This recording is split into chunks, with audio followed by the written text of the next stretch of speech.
Hello everybody, welcome back. Bam Deathstroke here, this time on Magic Online for the first time.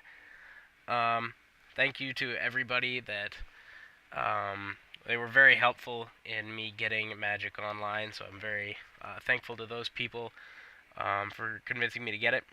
This was the deck that I had been talking about on Twitter. We're not complete with it yet, but we're getting there. So let's start off with the lands. 2 of Inventor's Fair. Good to tutor up the combo pieces and some life gain. Just some basic swamps, 8 of them. 4 of each of the Tron pieces, 4 Urza's Mine, 4 Urza's Power Plant, and 4 Urza's Tower.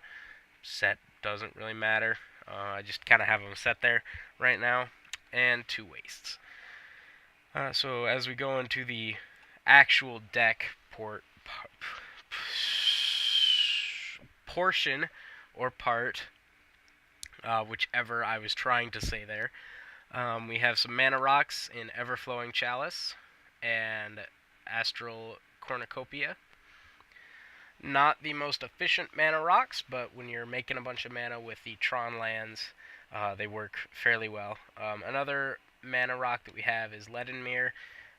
2 mana for a 1/1 that taps to add a black to your mana pool. And we also have a 3 of Hedron Archive, which is the uncommon from Battle for Zendikar. 4 mana, tap to add 2 to your mana pool, and then you can tap 2 and tap it, sacrifice it, and draw 2 cards. Good card draw engine late if we need it, if we don't have a trading post or just need a desperate 2 cards. So we'll move into the hand attack. We have 2 Duress, really the only main board option that is currently in the deck. So it's a 1 mana sorcery. Target opponent reveals his or her hand. You choose a non-creature, non-land card from it. That player discards that card. Just needed, not gonna lie, needed just 2 spots to fill the deck. So that's what we went with. We also have a 4 of Zulaport Cutthroat as another win con in the deck. Or the first win con, I guess. Haven't really gone over the second one. This is the first win con. We're going to be sacrificing a bunch of artifacts to get back a bunch of artifacts, to cast a bunch of artifacts, to continue that cycle. So whenever we sacrifice a creature, or whenever it or another creature you control dies, each opponent loses 1 life, and you gain 1 life. So we'll constantly be gaining life, they'll constantly be losing life, and that's the first of the 2 win cons, really. I already talked about Leadenmere. Mirror Retriever, the first part of the combo, really. 2 mana, 1/1. When it dies, return another target artifact card from your graveyard to your hand. And to go along with that, we also have Scrap Trawler, the new rare from Ether Revolt. Whenever it or another artifact you control is put in the graveyard from the battlefield, return to your hand target artifact card in your graveyard with lesser converted mana cost. So we'll just constantly be sacking it and Mirror Retriever to the next card in the combo, Trading Post, the bottom of the 4 trades, I guess, to tap it and tap 1 to sacrifice an artifact and draw a card.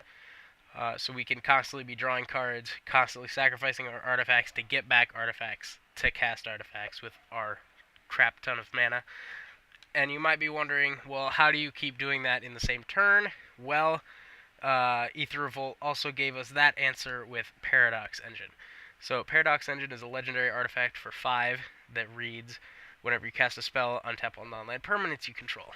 Well, when you cast you can even cast the mana rocks for 0 if you need to just desperation untap.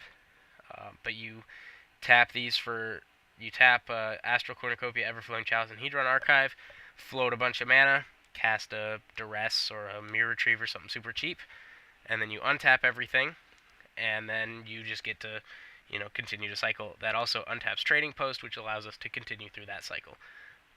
And finally, the second win con, Walking Ballista. If we're generating infinite mana and we're infinitely drawing cards, we'll eventually hit a Walking Ballista, and then we can cast it for, 20/20 or 30/30 or, whatever mana we have and however big we want to make it.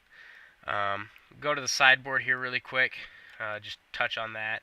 Sideboard is, again, really just a meta call, like a lot of sideboards for a lot of decks. I went with 4 Harsh Scrutiny, just another hand attack if we need it. Pithing Needle for Planeswalker decks, or, Liliana, whatever we could run into. 3 of Hangerback Walker. It's kind of a cheaper Walking Ballista. It doesn't do the direct damage, but if we continue to cast it, or if we continue to make a bunch of mana, we can make a bunch of Thopters then by sacrificing it to the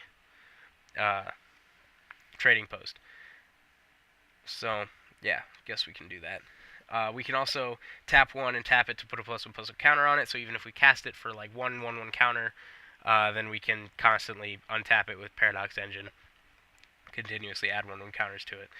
So we can, use this on turn 2, then it has, then we can attack with it. Unfortunately, though, the Thopters don't have haste, so we won't be able to do that. We also have Relic of Progenitors for some graveyard hate.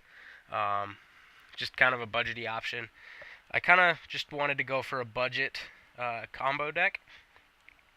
And for once, I didn't net deck a combo deck, as far as I'm concerned. I'm the only one that has thought of this, or, I'm sure other people have thought of it, but it's not like I looked up the deck anywhere. Just kind of goofing around with Trading Post, and saw the Sacrifice an Artifact, and I wondered if Scrap Trawler would be able to do anything with that. And then I found Mirror Retriever, and I wondered if there could be an infinite combo with that. And I found it. Not that this deck is competitive at all, but if you want to see me play this deck, you should leave a like on this video, and you should comment any other suggestions for the deck that you might have. So yeah, I think that's going to do it for this deck tech. I will zoom out here so I can show you the entirety of the deck. Let me zoom out a little bit more. I'm getting used to Magic Online. I wouldn't say that I'm good at it yet, but we're getting there. You can do all these things, and it's actually really nice once you start to get used to it. So again, I'd just like to say thank you to everyone that convinced me to get it. So there's the entirety of the deck. Again, just mana rocks. You can use different mana rocks. I mean, these are just the ones that I thought of. Obviously, if you have them, Mox Opals would work. I'd probably use Mox Opal instead of, Lead and Mirror or the 2 Duresses or something. But yeah, that's going to do it for this deck.